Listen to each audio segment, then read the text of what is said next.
दोस्तों, स्वागत है आपका हमारे YouTube channel exam study point में, जिसमें हम आपके लिए लेकर आए हैं आज आरआरबी ग्रुप डी का एग्ज़ाम पेपर जो हमारा 17 सितंबर को पूछा गया था। फर्स्ट शिफ्ट का जो हमारे ग्रुप डी के जो 2018-19 में जो पेपर हुए थे उसके बारे में हम डिस्कस करेंगे। इसमें हम आज जीके के प्रश्नों को हल करेंगे, पढ़ेंगे। तो इसका जो पहला पेपर हुआ था वो 17 नवंबर 2018 को होता। हम फर्स्ट शिफ्ट का आज पेपर हम आपके लिए लेकर आए हैं 17 सितंबर। फर्स्ट शिफ्ट का पेपर है ये, जिसमें जीके के जो विज्ञान के सवाल पूछे गए हैं हम उनके बारे में डिस्कस करेंगे। तो चलिए शुरू करते हैं। पहला क्वेश्चन है इसका कि जब तक किसी पिंड पर असंतुलित बल लागू किया जाता है तब उसकी चाल में निरंतर परिवर्तन होता रहता है। यानी कि जब तक किसी पिंड पर असंतुलित बल लागू किया जाता है तो उसकी जो चाल रहती है वो निरंतर परिवर्तन में रहती है। तो अगला क्वेश्चन देखते हैं। निषेचन अंडा, जो निषेचन अंडा होता है वो युग्मज गर्भाशय से समाविष्ट हो जाता है। जो निषेचन का अंडा होता है वो युग्मज गर्भाशय से समाविष्ट का हो जाता है। तो अगला क्वेश्चन देखते हैं। अगला क्वेश्चन हमारा आयरन तत्व का रासायनिक नाम। जो आयरन तत्व है हमारा उसका जो रासायनिक प्रतीक है वो क्या है? तो लैटिन से लिया गया है। जो आयरन तत्व का जो रासायनिक प्रतीक है वो किस भाषा से लिया गया है? तो वो लिया गया है लैटिन भाषा से। अगला क्वेश्चन देखते हैं। अगला है हमारा किसी वस्तु पर कार्य करने वाले गुरुत्व बल को किस रूप में जाना जाता है? यो जब किसी वस्तु पर कोई कार्य करने वाले गुरुत्व बल लगता है उस पर, तो उसे हम किस रूप में जानते हैं? तो वह भार के रूप में जाना जाता है। क्या के रूप में? भार के। अगला क्वेश्चन देखते हैं। अगला है हमारा जब कोई वस्तु वृत्तीय पथ पर गति करती है तो घूर्णन करती हुई वस्तु पर केंद्र को लगने वाला बल कौन सा होता है? तो जब कोई वृत्तीय पथ पर गति करती है तो घूर्णन करते हुए वस्तु का जो केंद्र होता है वो किस बल के कार्य कहलाता है? तो वो कहलाता है अभिकेंद्रीय बल। अभिकेंद्रीय बल में जो ग्रहों की चाल और साइकिल का पहिया घूमता हुआ, तो ये किसके अंतर्गत आता है? ये अभिकेंद्रीय बल के अंतर्गत आता है। अगला क्वेश्चन देखते हैं। अगला क्वेश्चन हमारा धातु ऑक्साइड और हाइड्रोजन बम का निर्माण करने के लिए एल्युमिनियम धातु किसके साथ अभिक्रिया करती है? तो धातु ऑक्साइड और हाइड्रोजन का निर्माण करने के लिए जो एल्युमिनियम जो धातु अभिक्रिया करती है वो किसके साथ करती है? वो करती है वाष्प के साथ। ये वाष्प के साथ अभिक्रिया करके हाइड्रोजन और धातु ऑक्साइड बनाते हैं। अगला क्वेश्चन देखते हैं। अगला है हमारा अधातु ठोस, द्रव और गैस तीनों रूपों में पाई जाती है। तो जो हमारी अधातु होती है वह अधातु है वो तीनों रूपों में पाई जाती है। ठोस में भी और द्रव में भी और गैस में भी, है तीनों रूपों में पाई जाती है। अगला क्वेश्चन देखते हैं। अगला है हमारा कबूतर गर्म रक्त वाला जंतु है। तो कबूतर है वो किस रक्त वाला जंतु है? तो वह गर्म रक्त का जंतु है। अगला क्वेश्चन देखते हैं। अगला क्वेश्चन हमारा आधुनिक आवर्त सारणी में 18वें समूह के तत्वों का बाहरी कोष पूर्ण होता है। तो ये कहने का मतलब यह क्वेश्चन का जो आधुनिक आवर्त सारणी में जो 18वें समूह के जो तत्व हैं उनके जो बाहरी कोष है वो बाहरी कोष पूर्ण होता है। जो उनका कोष है वो बाहरी कोष पूर्ण होता है, जो बाहरी विन्यास होता है। अगला क्वेश्चन देखते हैं। अगला है हमारा जो पृथ्वी का द्रव्यमान है वो कितना होता है? तो जो पृथ्वी का द्रव्यमान है वो 6 × 10⁻24 kg होता है। तो पृथ्वी का द्रव्यमान कितना होता है? तो 6 × 10⁻24 kg होता है। अगला क्वेश्चन देखते हैं। अगला है हमारा पोरपोइसेस जानवर कौन सी ध्वनि उत्पन्न करता है? तो जो पोरपोइसेस जानवर होता है वो प्राध्वनि उत्पन्न करता है। प्राध्वनि मतलब जब वो उड़ता है या चलता है तो उसकी जो ध्वनि होती है वो हवा के अनुसार तेज हो जाती है, तो उसे क्या कहते हैं हम? पराध्वनि। मतलब उसने बोला तो आराम से, जो हवा के कारण उसकी आवाज़ तेज आई तो उसे बोलते हैं हम पराध्वनि। तो पोरपोइसेस जानवर कौन सी ध्वनि उत्पन्न करता है? पराध्वनि। अगला क्वेश्चन देखते हैं। अगला हमारा ठोस माध्यम में ध्वनि की गति सर्वाधिक होती है।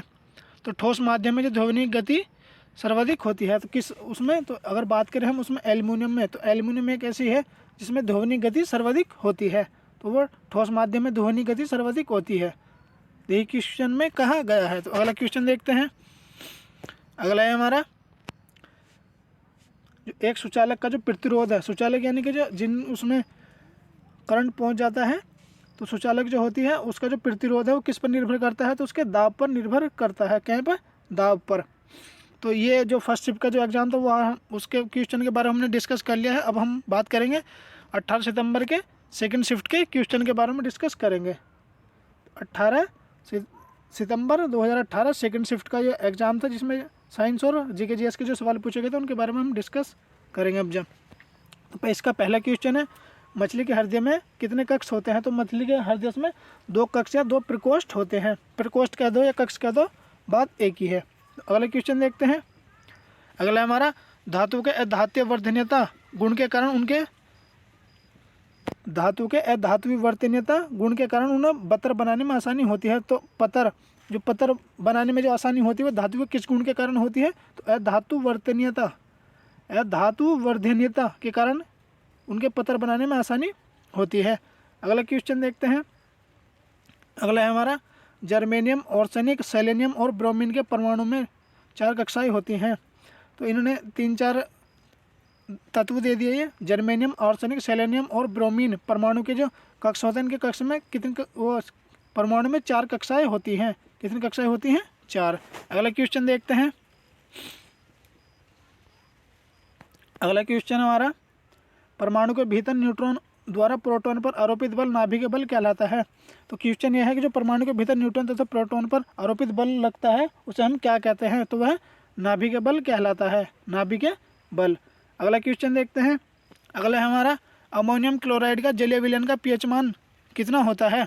तो अमोनियम क्लोराइड का जो जलीय विलयन का पीएच मान होता है वो 7 से कम होता है। तो 7 से, जिसका भी पीएच मान 7 से कम होता है तो उसे हम क्या कहते हैं? हम अम्ल कहते हैं। और 7 से जिसका पीएच मान ज़्यादा होता है उसे क्षारीय कहते हैं। और जिसका पीएच मान 7 होता है तो उसे हम कहते हैं उदासीन।